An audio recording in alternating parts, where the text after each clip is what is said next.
Prehodili ste mnoge poti. Katera pa je tista najpomembnejša pot? Najpomembnejša pot je seveda tista, ki vodi vase, ker vse poti, ki so prave, izvirajo iz te poti, ki vodi vase. Torej, na nek način bi človek lahko rekel, da so te zunanje poti samo materialni izraz notranje poti.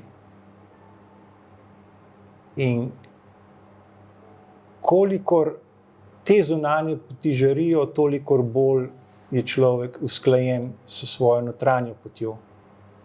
Na poti se srečujemo s strahom in z zaupanjem. Kakšno je to razmerje med strahom in zaupanjem? Kaj je tisto, kar prevladuje v vašem življenju? Ali je obojnega ravno prav? Na neki ravni je vse tako, kot mora biti, in je dejansko obojnega ravno prav. V tem trenutku se mi zdi, da jaz sicer občutim mogoče zaščepec preveč teme, kar je pa povezano s tem, da sem se morda zaščepec preveč navezal nanjo. Pomeni na nek svoj nepravi jaz, ki ga imenujemo ego. Tako da zdaj moja pot je verjetno odvezati se od tega in v bistvu nekako spet začutiti tisto pot, ki je v resnici ves čas ozadaj in je usklajena samo s seboj, ker življenje v resnici je v harmoniji. To pravzaprav mislim, da vsi vemo, globoko v sebi tako čutimo. Zakaj jo pa potem tako težko najdemo? Imate kakšen odgovor? Ker jo v resnici ne iščemo. Ker v resnici nam pašejo tudi stran poti.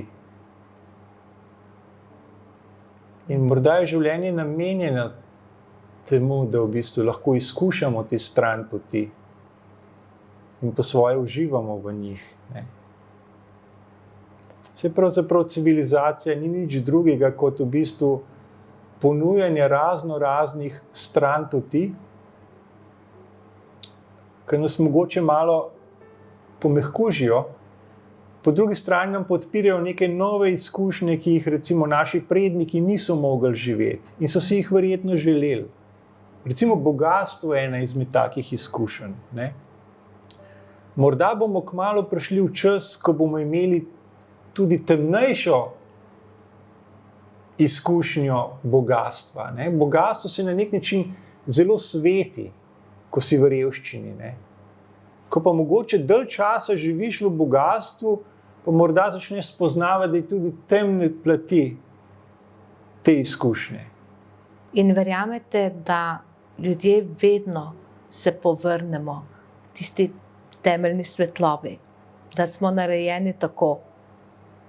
Mi v resnici ves čas smo tam. Samo bolj ali manj zaspimo oziroma se na nek način preselimo v nek svet neke iluzije, ki je zelo mikaven in nas zato privlači, ampak ima to spet neko svojo temnejšo stran. In ko pač ta temnejša stran prevlada, ko smo se te izkušnje naveličali, se spet vrnemo nazaj tja, od kjer smo prišli. Seveda pa proces ni enostaven. Kot je bilo enostavno iti v to smer, v Bibliji napisano, pot v pogubo je široka, in seveda potem veliko težje se vrniti nazaj, ker ta pot je pa ozka in težka. Ampak na neki ravni nimamo izbire. Mi se moramo vrniti, ker pač uskladitev na nek način je potrebna. Disharmonija pač ne zdrži dolg časa v tem. In kako narediti prvi korak? Je zato potreben pogum ali si včasih tudi prisiljen v to, da ga narediš? Oboje je. se verjetno pogum ni naš. Ne. Človek, takšen kot je ustvarjen, je po naravi plašen in strahopeten. Ta pogum je pa na nek način neka božanska dimenzija, ki nas drži, bi rekel, ukoreninjene v onem svetu, kamor si verjetno vsi želimo. In zdaj verjetno je odvisno od tega, kaj prevlada v nas. Ne. Vsekakor pa pogum nikakor ni moja lastnost, ampak bi se lahko poistovetil prej z strahopetnostjo oziroma z pač to temo, pred katero verjetno bi tudi sam pač rad. Ampak zagotovo je pa vaša lastnost zaupanje in prepuščanje se. Torej, tudi to je dano. Jaz sebe seveda ne prepoznavam kot takšnega, morda me kdo tako vidi, ne. Ampak pomembno seveda zame je to, da se zavedam te svoje teme ves čas. Ker takoj, ko izgubim svoj pogled nanjo, takrat na neki ravni padem v resnici v temo. Ker tudi sama beseda tema pomeni, da je to nekaj, kar ni osvetljeno. Ne. Takoj, ko v bistvu stvar ni več osvetljena, se znajdemo v temi.